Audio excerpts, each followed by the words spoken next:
I've never had a desire to hurt anyone in my life. I feel that is an important preface to give before I unload my pent-up inner workings, so yes, before I continue, I'd like to double down. I'd like to reiterate. I, Lawrence Cabrosi, I have never had the desire to cause any living creature physical or bodily harm, even when it would have been, in fact, understandable, if not to some degree, justified. Such as with my grade school bully, Alan. I never once fantasized of hurting him. No. Rather, my imaginings were not that of fighting back, breaking his nose, kneeing his rib. Rather, something awful and diabolically kismet should fall upon him. I remember one particular fantasy in which he would choke on a pebble that made its way into his green cafeteria dessert jello. He would fall to the ground, and he would look up, and he would find me standing there, already trying to save him. And in my imaginings, I would really try. I wouldn't fake it and let him choke. I'd give it my best. But in my daydream, he would succumb to the pebble. But I would be lauded as a hero. Oh yes, the only student with the gall to leap into action and perform a low muscle mass Heimlich. In fact, his parents would personally thank me at his funeral. Maybe even honor me with a plaque or a place at his headstone. Lawrence and Alan. Alan. So I suppose I've had some sadistic fantasies in the past. But I've always been a passive observer. I've never had the constitution to be the architect of suffering. I am a keen observer, and I find something about the act to be relentlessly fascinating.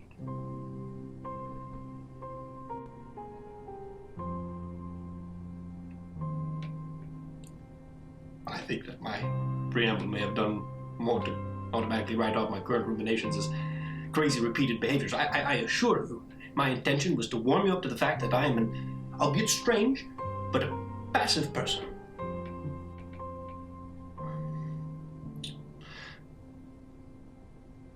Well, here goes.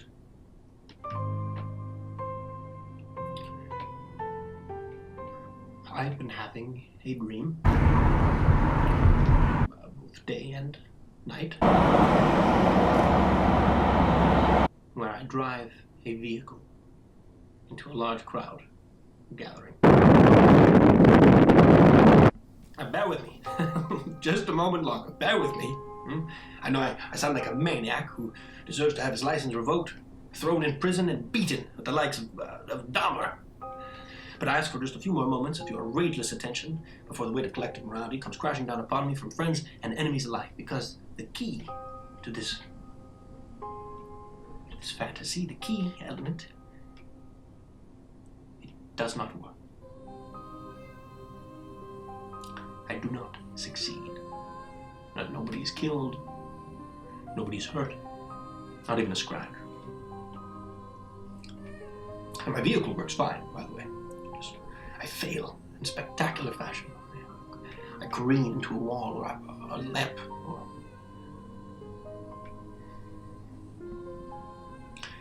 I find myself sandwiched between the steering wheel and the car seat, and it's evident that the suffering of this fantasy is that of my own.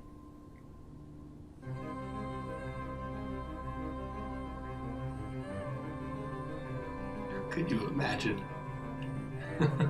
For just a moment, can you imagine the bewilderment from not only the people in the crowd, but from those who have committed themselves to love me unconditionally? Imagine the rage, what I could have done, the confusion as to why I would do it, contempt for fishing with dynamite and catching nothing. I mean, my name would be forever synonymous with failure. Missing an open layup or an uncontested goal would be pulling a Lawrence Cabrosi.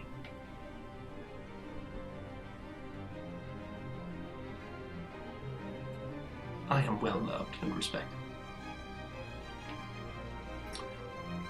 But I suppose that somewhere in my genome is an insatiable appetite for attention. And that appetite has led me to fantasize, hyperfixate, on my own masochistic infamy. I also fantasize about being a famous ball player.